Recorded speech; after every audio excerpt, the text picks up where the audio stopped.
Amazing recipes bye रुना चैनेलेर नतून एकटी भिडियोते आपनादेर सबाइके स्वागत। आज के आमी आपनादेरके चिकेन किमा रेसिपि बानिये देखाबो। शुरू थेके शेष पर्यन्त भिडियोटी देखार अनुरोध रइल। चिकेन किमा बानानोर जोन्नो एखाने आमी 500 ग्राम बोनलेस चिकेन नियेछि। एखाने पेंयाज कुचिये रेखेछि, टमेटो कुचि, सर्षेर तेल, एखाने तेजपाता, दारचिनी, लवंग, छोट एलाच एबं गोलमरिच आछे, धने गुड़ो, जिरे गुड़ो, लंका गुड़ो, एटा काश्मीरी लंका गुड़ो, एटा हलुद गुड़ो, और एखाने आमी आदा रसुन पेस्ट करे रेखेछि, और एखाने जल आछे। चिकेन गुलोके आमी छोटो छोटो पिस करे मिक्सिते हालका भावे घुरिये नेब। आपनारा यदि मने करेन चपारे करेও करते पारेन। देखुन এইভাবে করে নেবেন, আমি যেভাবে করেছি এইভাবে করে নেবেন। কড়াটা গরম হয়ে গেছে, আমি সরষের তেলটা দিয়ে দেব। তেল গরম হয়ে গেছে, আমি পেঁয়াজ কুচিগুলো দিয়ে দেব।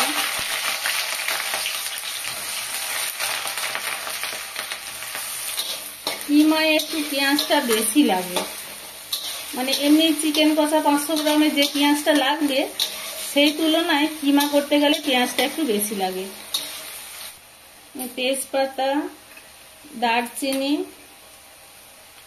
লবঙ্গ, গোলমরিচ, ছোট এলাচ দিয়ে দেবো। তেলের উপরেও দেওয়া যায়, কিন্তু তেলের উপরে দিলে খুব ফাটে, সেই জন্য আমি পেঁয়াজটা দিয়ে এগুলো দিলাম।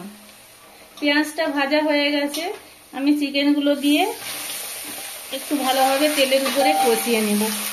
আপনারা যদি মনে করেন পেঁয়াজের উপরে মশলা কষিয়ে তারপরে চিকেনটা দিবেন, সেটাও দিতে পারেন, কিন্তু আমার মনে হয় যে একটু তেলের উপরে চিকেনটা যদি ভালোভাবে ভেজে নিয়ে মশলাটা দেওয়া হয় সেইটা টেস্টটা একটু বেশি ভালো আসে। লবণটা দিয়ে দেব, এইভাবে কিছুক্ষণ ভেজে নেব। দেখুন কি সুন্দর একটা কালার এসেছে, মানে কোনো মশলা দেওয়া হয়নি, জাস্ট পেঁয়াজ তেলের উপরে আমি এটা ভাজছি। আদার পেস্টটা দিয়ে দেবো, আদা রসুনের পেস্ট আছে এটাই। এবার আমি একে একে মশলাগুলো দিয়ে দেবো।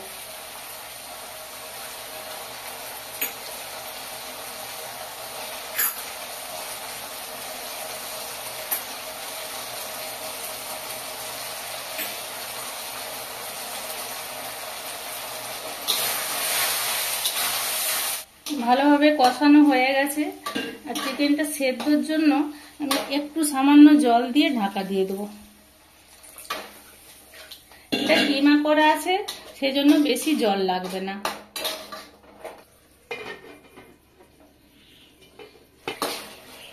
আমি এবারে টমেটোগুলো দিয়ে দেবো। টমেটোগুলো সেদ্ধর জন্য আমি আবারও একবার ঢাকা দিয়ে দেবো। এবারে আমি একটু মিট মশলা দিয়ে দেবো।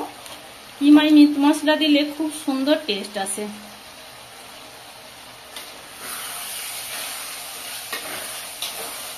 ভালোভাবে কষিয়ে নেব।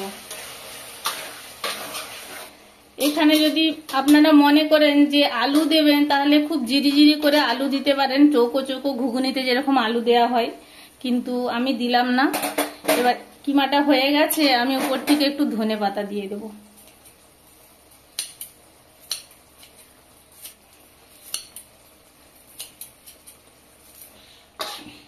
ধনেপাতাগুলো দিয়ে ভালোভাবে নেড়ে নিয়েছি, দেখুন ধনেপাতাগুলো এর সঙ্গে মিশে গেছে। এবারে আমি একটু দমে রেখে দেব। যে কোনো রান্না একটু কমিয়ে যদি রাখা হয় খুব সুন্দর টেস্ট আসে। দেখুন কি সুন্দর কালার এসেছে। এইভাবে দমে বসিয়ে রাখলে টেস্টও খুব সুন্দর হয় আর কালারটাও খুব সুন্দর হয়। তেলগুলো যেন সব উপরে চলে এসেছে দেখুন। এবারে আমি পরিবেশনের জন্য তুলে নেব। এটা আপনারা রুটি, পরোটা, লুচি, ভাত সবার সঙ্গেই খেতে পারেন।